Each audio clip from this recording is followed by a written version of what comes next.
14편 서울시 간호협회 제2대 회장.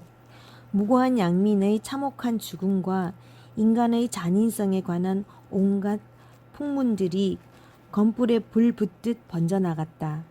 나 또한 북에 있는 가족들에 대한 걱정과 그리움, 다시는 못 볼 것 같은 가슴 아픔으로 애간장을 끓였다.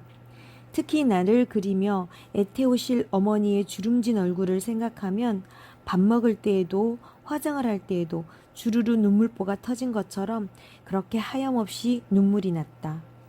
어느 날 꿈에 고향의 우리 집 대문으로 돌아가신 오라버니가 상복을 입고 들어오시는가 하면 집안의 여자들이 분주히 왔다 갔다 하는 꿈을 보아 무슨 대사라도 치르는 듯 했다. 그런데 이 꿈이 용하게 들어맞았다. 그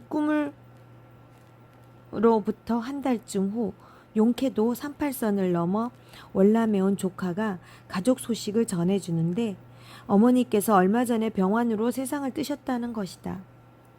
그리도 이 딸을 못 잊어 꿈을 통해서라도 찾아오신 어머니를 생각하니 비록 이승을 뜨셨어도 영원히 내 곁에 있어 주리라 믿어져 그때부터 신기하게도 눈물이 뚝 그쳐졌다. 다시 약간 거슬러 올라가 1946년도 서울시 간호회가 창립된 초대 회장에 김은순 씨가 추대되었다. 그녀는 세브란스 1년 선배로서 미 군정시대의 보건후생부 장관의 부인이기도 했다.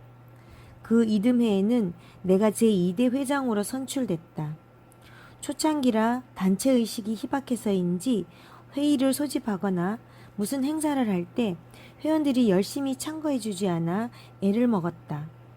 주최한 행사 중 특히 기억에 남는 것으로는 보건과 간호사업을 주제로 한 연극 경연대회를 개최했던 일이다.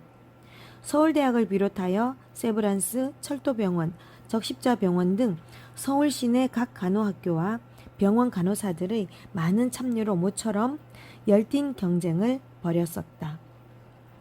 나는 요즘 몇십 년 전에 낡아빠진 옷들을 그대로 입어 곧잘 주변 사람들이 입에 오르내리지만 워낙 신경이 이것저것 재빨리 바꾸는 것과는 정반대로 무엇이든 꾸준히 오래 하는 편이다.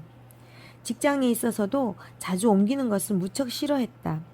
그러나 서울시청 간호사과에서는 부득이하게 빨리 놓을 수밖에 없었다.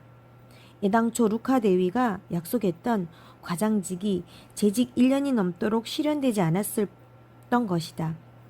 여자에게 과장직을 주어서는 안 된다는 보건과장의 입김 때문인지 계장직 이상은 곤란하다는 답변뿐이었다.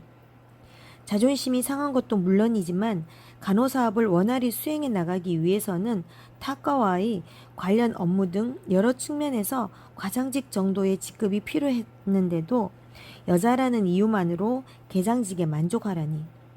나는 그 남존 여비적 사고방식과 약속 불이행이 도저히 용납되지 않아 미련 없이 사표를 던지고 나왔다. 오히려 나 자신의 발전을 위해 잘됐다는 후련한 기분까지 들었다. 나는 그전부터 꿈꾸어오던 미국 유학을 이번 기회에 실현시키기로 마음먹고 다른 직장 구할 생각은 아예 없이 영어 공부와 유학에 필요한 수속을 밟았다. 그러던 어느 날 수속 서류 중에 건강진단서 발부를 위해 세브란스 병원에서 흉부사진을 찍으니 담당 의사의 말이 오후만 되면 열이 날 지경이군요. 라고 하며 폐가 좋지 않다는 것이었다. 지금껏 직장생활을 하면서 그 흔한 감기 한번 걸린 적이 없는 건강 체질이었던 터라 깜짝 놀라 혹시 바뀐 것이 아니냐고 물었더니 의사는 틀림없이 당신 사진이라면서 의심되면 다시 한번 찍어보라고 하였다.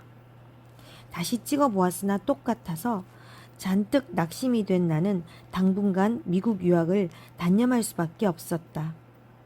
1941년도에 일본의 하와이 진주만 침공으로 원치 않은 귀국을 했던 미 선교사들이 미 군정이 시작되면서 다시 우리나라로 돌아오기 시작했다. 태화기독교 사회관에도 새로 책임자가 왔다길래 찾아가 보니 미스 앤더슨이라는 60세가 넘은 감리교 목사님이셨다. 그분 말씀인즉 해방 전 태화기독교 사회관에서 하던 모든 사업들을 다시 시작할 예정이니 전과 같이 함께 일하자는 것이었다. 물론 나는 쾌히 승낙했다. 서울시청 보건소에 옮겨 놓았던 비품들을 다시 원래 자리에 갖다 놓으니 몇 년 전 경찰서로 쓰겠다는 일본 측의 강압으로 쫓겨났던 기억이 새삼스러워 잠옷 감개무량하였다.